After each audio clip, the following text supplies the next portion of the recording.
नमस्कार दोस्तों, मैं उमेश सिंह। आज की हमारी इस घटना की शुरुआत होती है उत्तर प्रदेश के बलिया जिले से। बलिया जिले में ही एक गोपाल नगर नाम का गांव पड़ता है और इसी गोपाल नगर गांव में रहने वाला मोहन सिंह की अपनी 3 बेटियां होती है, जिसमें बड़ी बेटी का नाम पूजा होता है और उससे छोटी बेटी का नाम रेशमी होता है। तीसरी छोटी बेटी का नाम राधा होता है। मोहन सिंह ने कई साल पहले अपनी 2 बड़ी बेटियों की शादी कर दी थी, लेकिन छोटी बेटी राधा ने अभी तक अपनी शादी नहीं करवाई थी। राधा का केवल एक ही सपना होता है कि वह आगे चलकर भविष्य में एक स्कूल टीचर बन जाए, लेकिन कुछ दिनों बाद राधा का यह सपना भी पूरा हो जाता है। अब राधा गांव के सरकारी विद्यालय में एक स्कूल टीचर लग जाती है। अब राधा हर रोज सुबह के 8 बजे के आसपास अपने स्कूल के अंदर पढ़ाने जाया करती थी और बच्चों को पढ़ाने बाद दोपहर के करीब 2 बजे के आसपास अपने गांव में लौट आया करती थी। इस तरीके से अब सब कुछ ठीक ठाक चल रहा होता है, लेकिन 17 सितंबर 2024 को राधा का तबादला एक दूसरे गांव दुराना में हो जाता है। जैसे इसका तबादला होता है तो बेटी 21 सितंबर के दिन अपने माता पिता को कहने लगती है कि पिताजी, मुझे अब तो दूसरे गांव में जाना पड़ेगा। वहां पर मेरा तबादला हो चुका है और यहाँ से उस गांव की दूरी 300 किलोमीटर तक की है। अब मैं उस गांव में जाऊंगी और वहीं पर पढ़ाया करूंगी। इस तरह से 23 सितंबर सुबह के करीब 8 बजे के आसपास बेटी राधा अपने घर से थोड़ा सामान पैक करती और बुराना गांव के लिए निकल जाती है। कुछ घंटों का सफर तय करने के बाद शाम के करीब 6 बजे के आसपास राधा देवी अब उस बुराना गांव में पहुंच जाती है। वहां पर जाकर सबसे पहले देखा जाता है कि गांव के अंदर ही कोई अच्छा सा कमरा किराए पे ले लिया जाए। अब रात के करीब 7 बजे के आसपास एक व्यक्ति से उसकी मुलाकात होती है, जिसका नाम विशाल होता है। विशाल से पूछने लगती है कि तुम्हारे गांव के अंदर मुझे कमरा किराए पर मिल सकता है या नहीं मिल सकता। तभी विशाल कहने लगता है कि गांव का एक मुखिया है जिसका नाम जय सिंह है, उसके पास कई कमरे खाली पड़े हैं। अगर तुम चाहो तो वहां पर उठ सकती हो।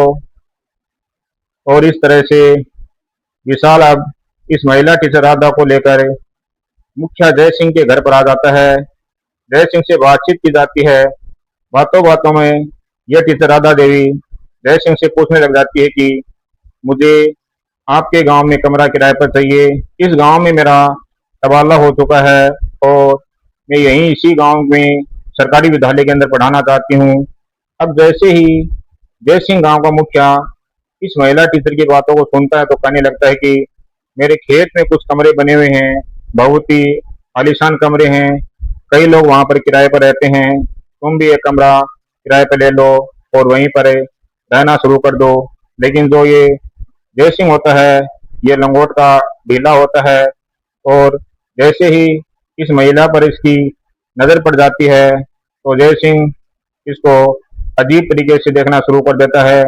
लेकिन यह टीचर राधा देवी नहीं जानती थी कि जय सिंह मुखिया लंगोट का ढीला है और इसको गंदी आदत है और ये महिलाओं को गलत नजर से देखा करता था। इस तरह से आज की रात के लिए जो है एक कमरा किराए पर दे दिया जाता है।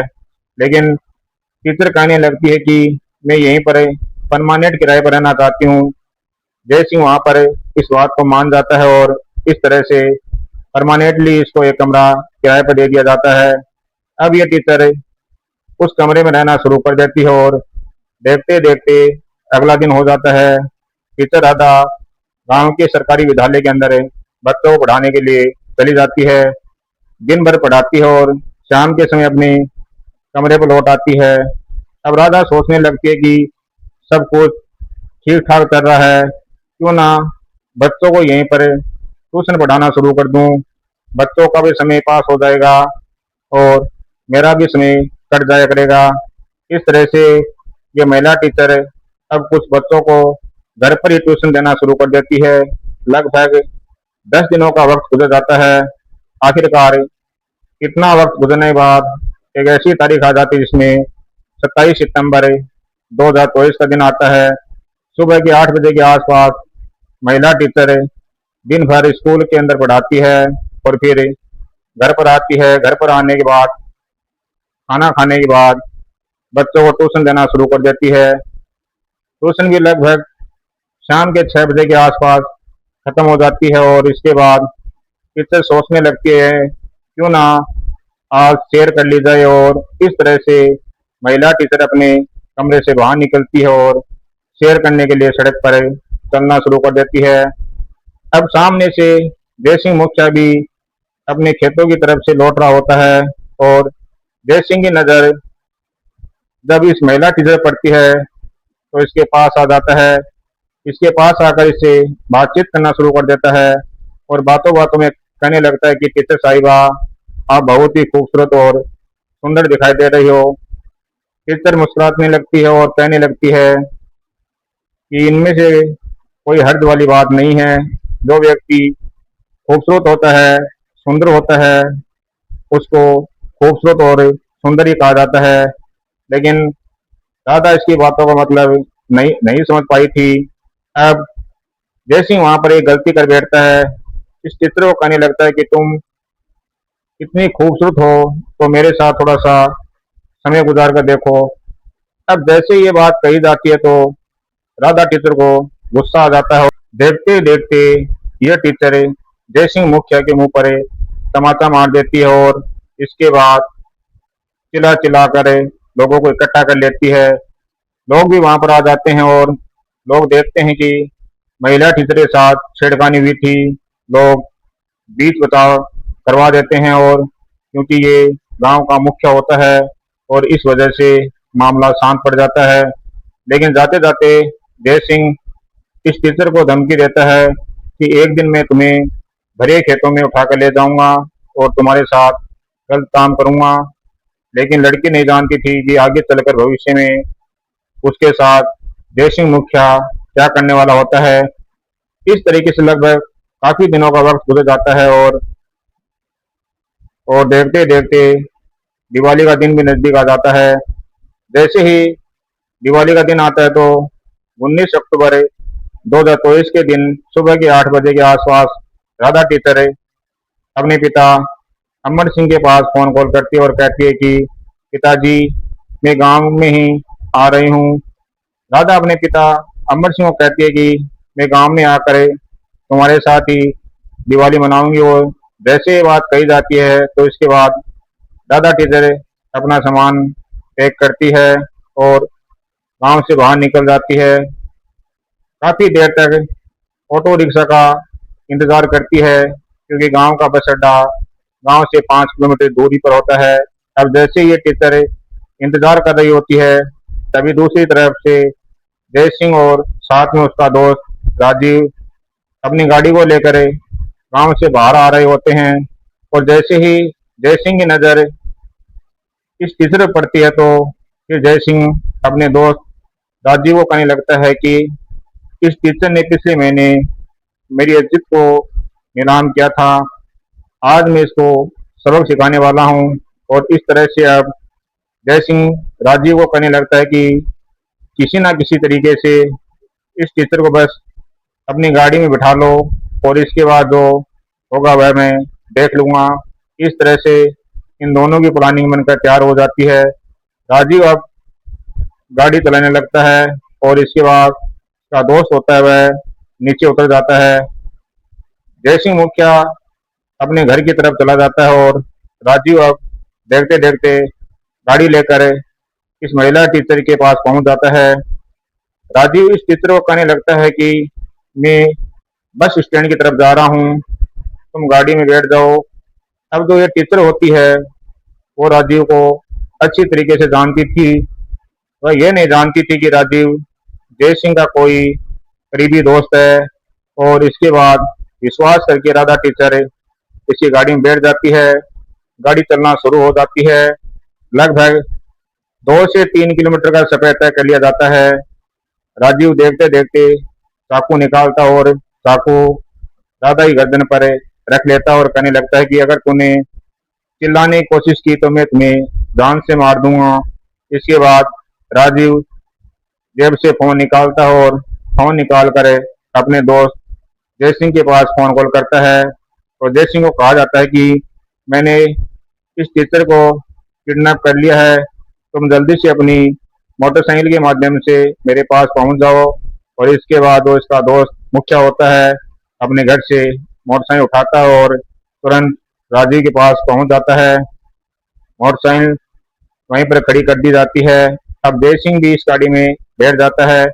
इसके बाद जय सिंह और राजीव इस गाड़ी का रुख अपने खेतों की तरफ कर देते हैं। टीचर वहां पर खामोश रहती है, डरी हुई, सहमी हुई सीट पर बैठी रहती है, क्योंकि दोनों ने धमकी दे रखी थी कि अगर तुमने चिल्लाने की कोशिश की तो यहीं जान से मार देंगे। और इस तरह से राजीव और जय सिंह इस महिला टीचर को लेकर अपने खेत में पहुंच जाते हैं। खेत में एक कमरा बना होता है और उस कमरे में इस टीचर को बंद कर दिया जाता है।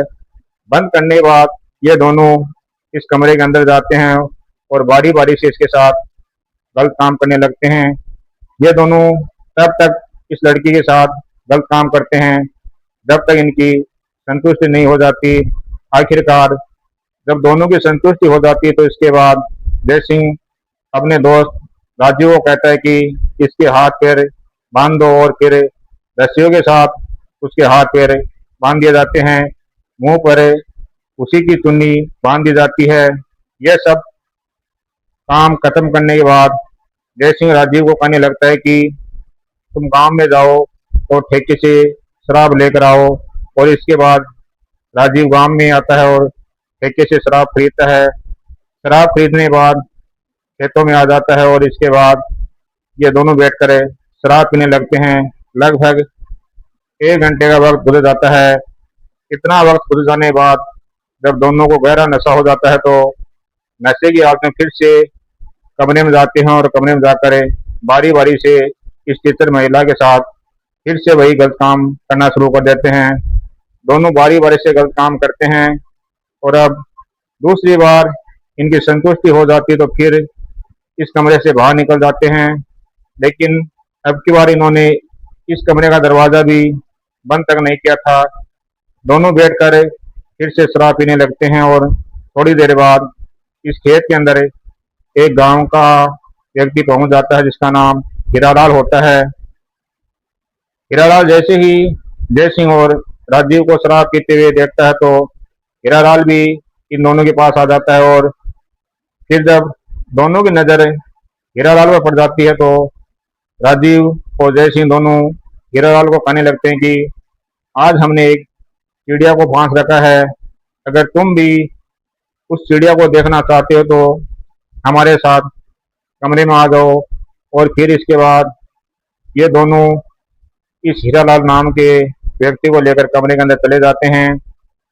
हीरालाल की आंखें फटी फटी रह जाती है। हीरालाल देखता है कि वो एक महिला टीचर होती है जो उसके गांव के ही सरकारी विद्यालय के अंदर पढ़ाती थी। अब इसके बाद जो राजीव और जय सिंह होता है हीरालाल को कहने लगते हैं कि अगर तुम भी इस लड़की का फायदा उठाना चाहते हो तो उठा सकते हो।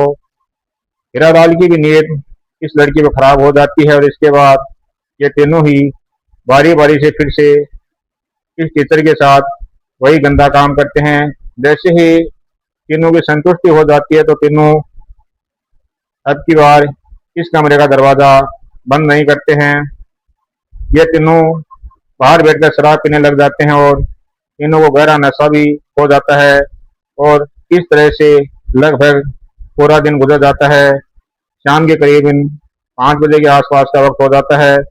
इस गांव के सरकारी विद्यालय के दो छात्र जिसके नाम हेमन और लक्की होता है, दोनों अब जय सिंह के खेत में चले आते हैं। दोनों बच्चे खेल रहे होते हैं। खेलते समय दोनों को प्यास लग जाती है। अमन लक्की को कहने लगता है कि मुझे पानी पीना है।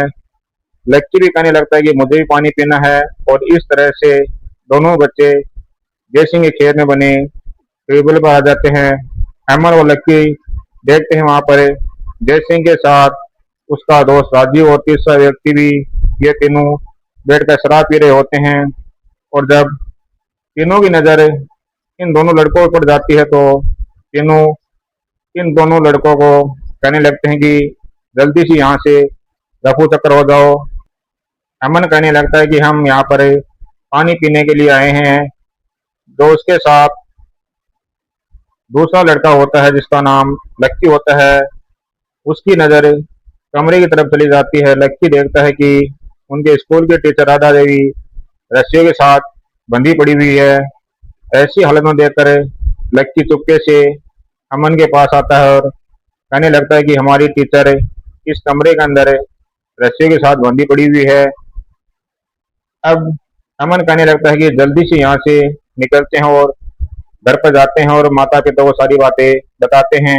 इस तरह से अब ये दोनों बच्चे वहाँ से बड़ी आसानी से निकल जाते हैं और सीधे ही अपने घर पर पहुंच जाते हैं। अमन के पिता राकेश को सारी बात बताई जाती है। राकेश जैसे ही अपने बेटे अमन की पूरी बात को सुनता है तो कहने लगता है कि बेटा, तुमने किसी और को देखा होगा, लेकिन वहां पर लक्की भी कहने लगता है कि हम उस टीचर को अच्छी तरीके से पहचानते हैं। और इसके बाद राकेश को ये बात समझ में आने लगती है और राकेश सोचने लगता है कि जयसिंह के साथ एक महीने पहले उस टीचर का झगड़ा हुआ था। अब राकेश उसी समय नजदीकी पुलिस स्टेशन में फोन कॉल करता है और गांव में पुलिस को बुला लेता है। जैसे गांव में पुलिस पहुंचती है तो फिर राकेश पुलिस को लेकर खेतों में पहुंच जाता है और जैसे ही पुलिस खेत में पहुंचती है तो जय सिंह की नजर पुलिस पर पड़ जाती है।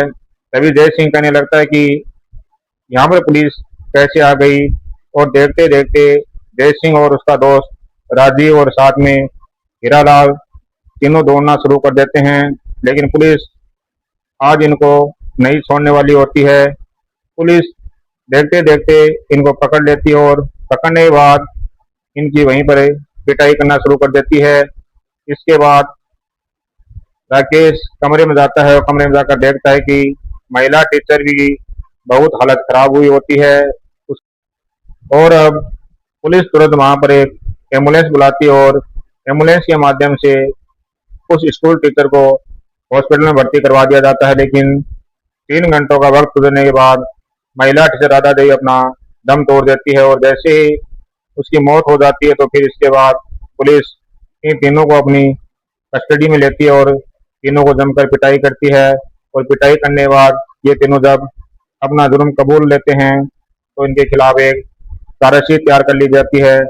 चार्जशीट तैयार करने के बाद तीनों को जेल के अंदर डाल दिया जाता है। दूसरी तरफ उस लड़की के माता पिता को सूचना दी जाती है कि तुम्हारी बेटी के साथ बहुत बड़ा हादसा हो गया है। और फिर माता पिता भी उस हॉस्पिटल में पहुंचते हैं और अपनी बेटी का पार्थिव शरीर गांव में लेकर जाते हैं और फिर इस लड़की राधा का अंतिम संस्कार कर दिया जाता है। और इस तरीके से जैसे ही मुखिया ने अपने 2 दोस्तों के साथ मिलकर इस महिला टीचर के साथ गलत काम किया, जिसकी वजह से महिला टीचर की मौत हो जाती है। लेकिन पूरी घटनाक्रम के दौरान इन तीनों दोस्तों को क्या सजा मिलनी चाहिए, कमेंट बॉक्स में जरूर लिखिए। तो मिलते हैं दोस्तों किसी ऐसी घटना के साथ, तब तक के दोस्तों जय हिंद, वंदे मातरम।